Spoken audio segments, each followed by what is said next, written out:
वक्फ bill के जरिए से औकाफ की जायदाद को हड़पने की नापाक साजिश हो रही है और पूरे मुल्क में मुसलमान इस वक्त मायूसी से और परेशान हाली से दो चार है।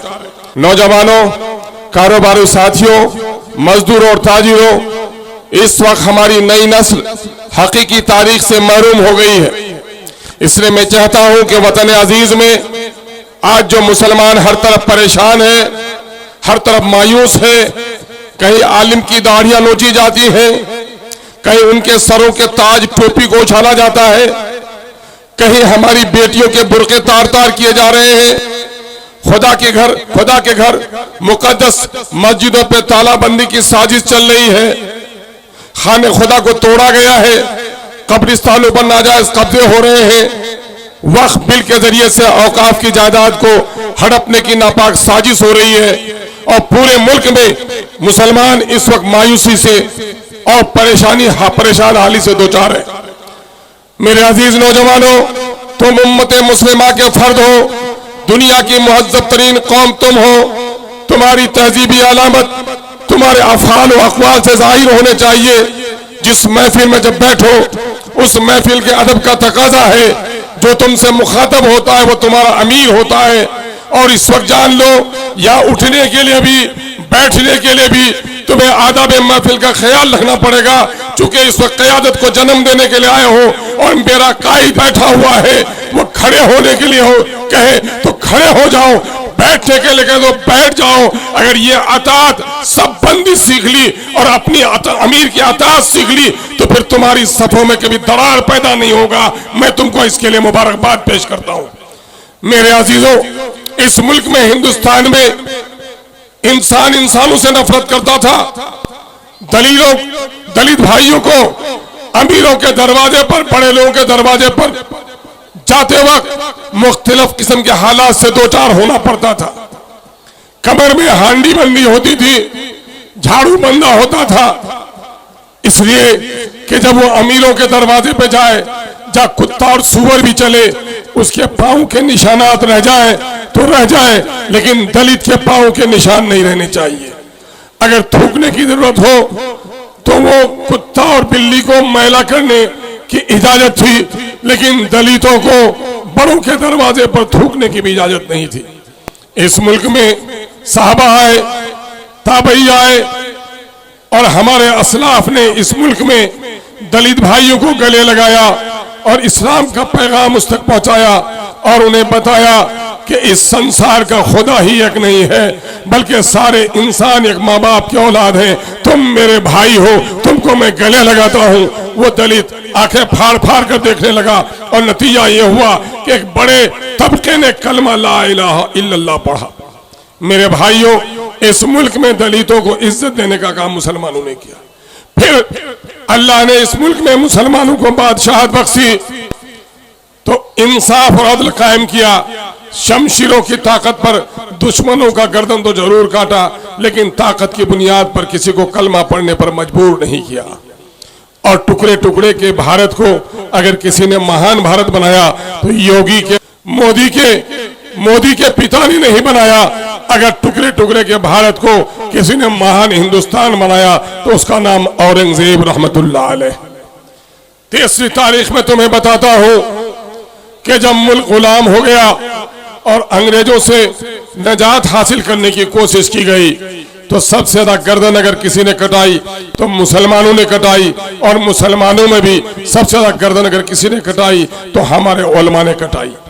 1857 की तारीख तुम्हें याद होनी चाहिए कि दिल्ली से पेशावर तक का कोई ऐसा दरख्त न था जहां उलमाए दीन को फांसी के फंदे पे लटकाया नहीं गया था। अजीज नौजवानों, याद करो, दलितों को इंसान होने का पैगाम, टुकड़े टुकड़े के मुल्क को अजीम हिंदुस्तान बनाने का काम, या फिर अंग्रेजों से निजात हासिल करने के लिए मुसलमानों ने जो कुर्बानी दी है उसकी कोई नजीर नहीं पेश कर सकता। लेकिन आज आजाद हिंदुस्तान में हालात क्या हैं? आजाद हिंदुस्तान में मुसलमानों के हालात दलितों से बदतर हो गए हैं। जो चाहता है उन्हें जलील कर देता है। आज तालीम में हम पीछे हैं, आज तिजारत में हमको परेशान किया जा रहा है, मुल्क की अदालतों में हमारे साथ नाइंसाफियों का एक सिलसिला दराज है। बीच बीच में कभी इंसाफ मिल जाती है, लेकिन अक्सर हमको जलीलो खार किया जाता है। मेरे अजीजों, कभी गौर किया आपने, अंग्रेजों ने सन 1857 में हमारी मस्जिदें तोड़ी, हमारे मदरसे तोड़े, हमारे मोहल्लात को उसने खाकस्तर किया, और यही काम मुल्क के बंटवारे के वक्त भी हुआ। बेशुमार मस्जिदें तोड़ी गई, नौजवानों के सीने पे गोलियां दागी गई, माओ बहनों की इज्जत लुटी गई। लेकिन आज मैं इस मामले में इत्मीनान रखता हूं कि आज अपना हो या गैर, जब मेरी बस्ती और मोहल्ले से गुजरता है तो मेरे फल को छूने वाले मस्जिद के मीनारों को देखकर उनका दिल तरस जाता है। मुसलमान अकीदत से शुक्र अदा करता है कि आज हमने आलीशान मस्जिद बना ली, आज हमने मदरसे बना लिए, आज हमारे दरमियान में उलमा की एक बड़ी तादाद है।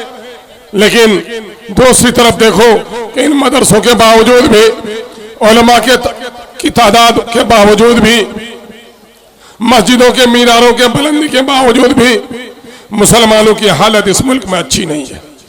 गौर करो मुसलमानों, ऐसे हालात क्यों आ गए? इन हालात को जब तक समझ नहीं लोगे, सही फैसला नहीं कर पाओगे।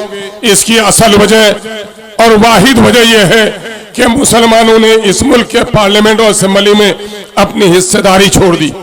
मैं तुम्हें क़यादत की बात हम में से हर कोई करता है, लेकिन मेरे नौजवानों, तुम्हारी समझ में बात नहीं आती ये क़यादत क्या बला है। मैं तुम्हें एक मिसाल से समझाता हूं। गांव का अब्दुल पहलवान, 100 किलो वजन है उसका, खड़ा होता है तो सामने का आदमी डर जाता है। लेकिन एक वक्त आता है कि अब्दुल पहलवान हादसे से दो चार हो जाता है, उसकी दोनों टांगें कट जाती हैं, 30 किलो वजन की टांगें कट जाती हैं। अब्दुल पहलवान लंगड़ा हो गया है, लेकिन अब्दुल है। हादसे में उनके दोनों बाजू कट गए, जिनका वजन 15 किलो था, लेकिन अब्दुल है। अब्दुल के पांव कट गए और बाजू कट गए, लेकिन अब्दुल है। ये बताओ जरा मुझे, क्या अब्दुल की गर्दन कट गई, अब्दुल है कि अब्दुल की लाश है? बोलो, लाश है। सुनो, जिस तरह जिस्म में सर नहीं हो तो वो जिस्म लाश है। जिस कौम का कोई सरदार और अमीर नहीं हो वो भी लाश की तरह है।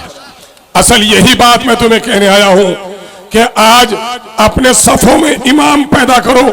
याद करो, बैरिस्टर शमसुद्दीन अवैसी से पहले आतंकवाद के नाम पर मुसलमानों को गिरफ्तार किया गया। हर जगह नौजवान सहमा हुआ था, डरा हुआ था, खौफ के माहौल में था। आज कुछ नामाकुल लोग कहते हैं अवैसी के चीखने से बीजेपी मजबूत होती है।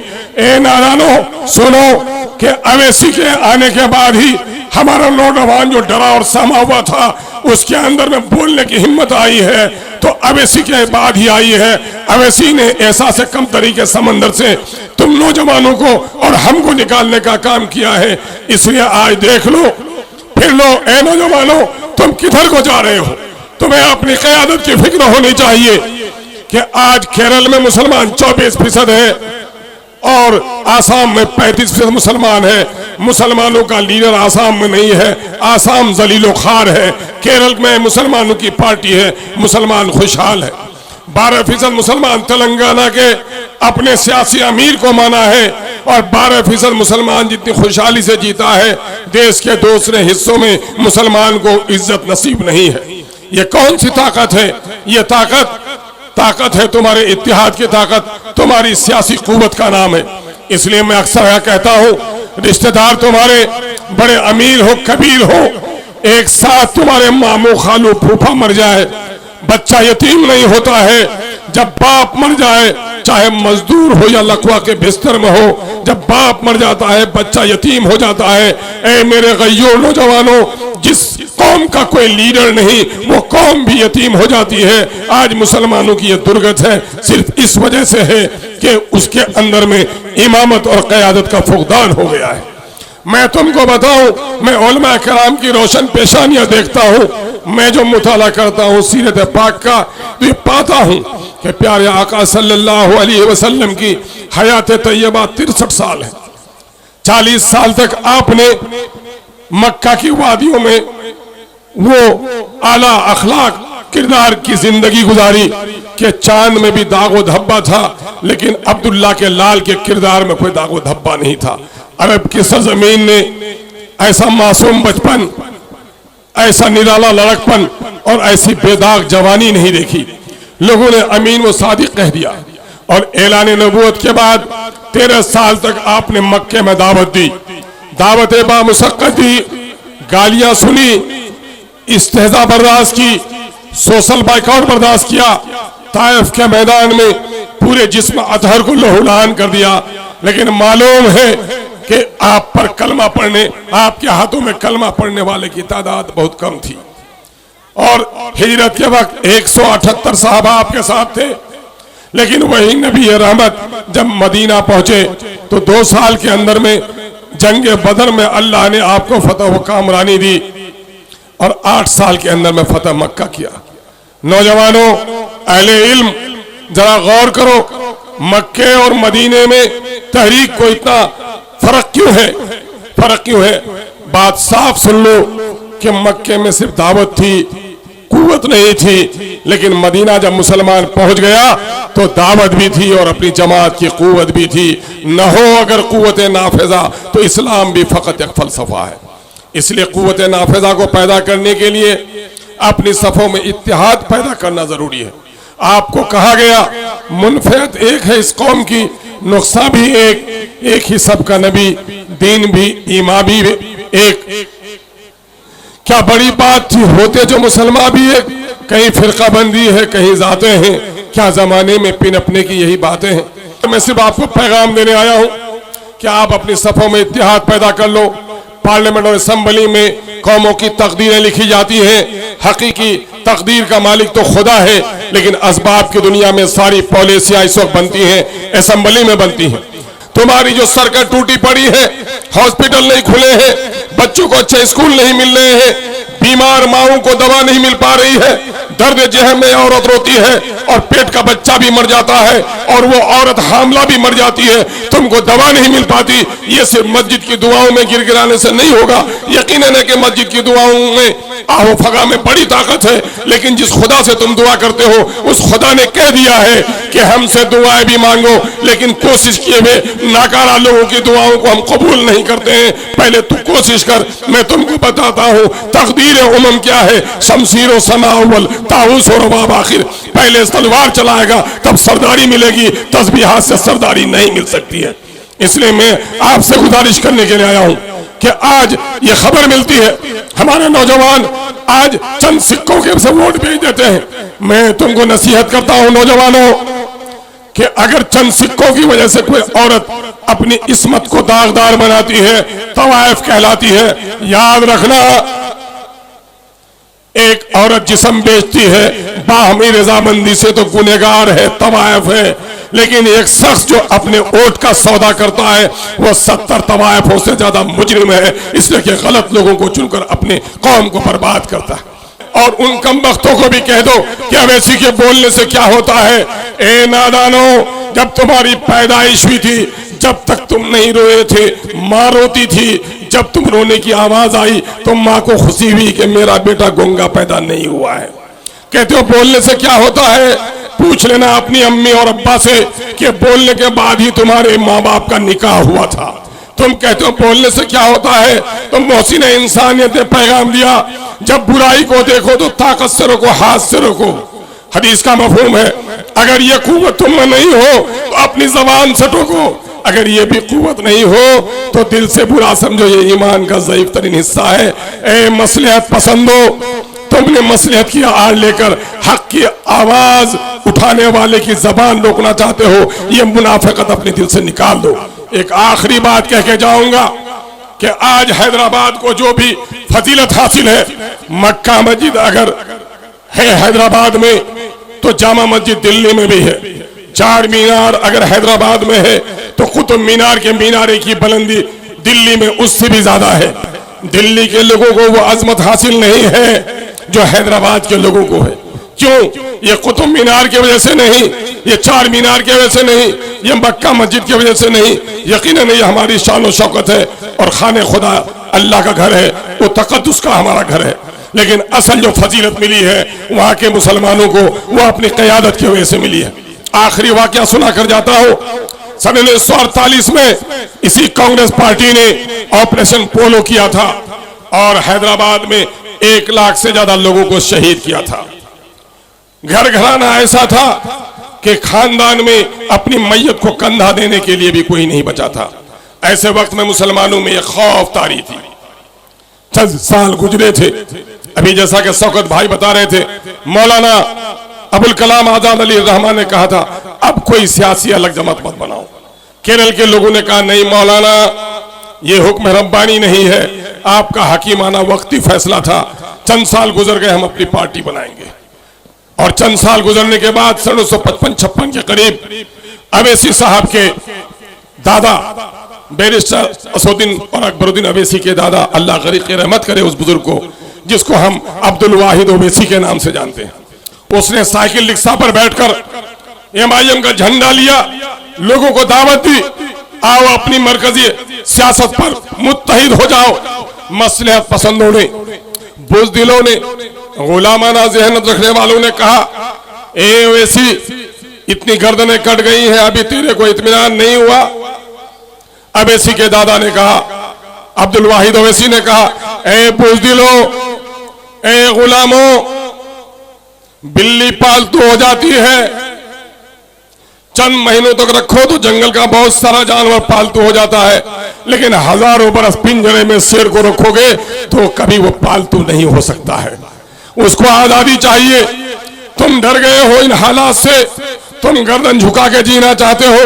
यकीन जानो अगर तुमने गर्दन झुकाकर जीने की आदत बना ली और बुज़दिली को अपने सीने में जगह दी तो याद रखो तुम्हारे नस्लों में गुलाम जन्म लेगा।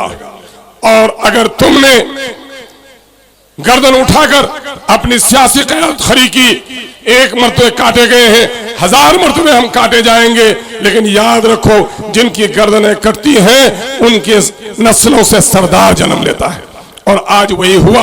आज बैरिस्टर असदुद्दीन अवैसी और अकबरुद्दीन अवैसी के रगों में वही लहू दौड़ रहा है। एक आखिरी बात कह के जाऊंगा मुसलमानों, हजरत इमाम हुसैन और यजीद के दरमियान में जो लड़ाई चल रही थी वो मालो दौलत की लड़ाई नहीं थी, वो खानदानी असबियत की लड़ाई नहीं थी। कलमा गो ये भी था, कलमा गो वो भी, नमाज इनके यहाँ भी, नमाज उनके यहाँ भी, रोजा इनके यहाँ भी, रोजा उनके यहाँ भी। लेकिन असल लड़ाई वसूलों की थी। वसूलों की लड़ाई ये थी कि इमाम हुसैन ने कहा कि नाना की शरीयत इस्लामिया का तरीका ये है, पहले एतमाद हासिल करो तब खलीफा बनो, खलीफा बगैर एतमाद हासिल करने के नहीं बना जा सकता है। मस्जिदों के झगड़े पे नहीं, क़यादत के झगड़े पर नबी के नवासे हजरत इमाम आली मकाम हजरत इमाम हुसैन रजी अल्लाह तआला ने अपनी गर्दन कटा दी, लेकिन बातिल के हाथ पर हाथ नहीं रखा। मैं आपको दावत देकर जाना चाहता हूं, खुदा के वास्ते अपनी नस्लों की बेहतरी के लिए बहुत कुछ हमने लुटा दिया है, अब कुछ भी बाकी नहीं रहा है। नौजवानों के सीने पे गोलियां चलाई गई, हमारे कारोबार उल्टे गए, भिवंडी की आग के धुएं आप भी महसूस करते होंगे। आप मालीगांव का वाकया आपको याद होगा, बेशुमार फिरकाओं ने फसादात, नौकरियों से महरूम किया गया, इबादत खाने तोड़े गए, शरीयत पर हमला हो रहा है। ऐ मुसलमानों, खुदा के वास्ते उठो और अपनी सफ़ों में क़यादत को खड़ी करो। अगर आपने आज भी अपनी क़यादत खड़ी नहीं की तो याद रखना खुदाए कादिर मतलक ने तुम्हें खबर दे दी है, इन्नल्लाह ला युग़य्यिरु मा बिक़ौमिन हत्ता युग़य्यिरु मा बिअन्फुसिहिम। खुदा उस कौम की हालत नहीं बदलता जो कौम अपनी हालत को बदलने के लिए तैयार नहीं हो।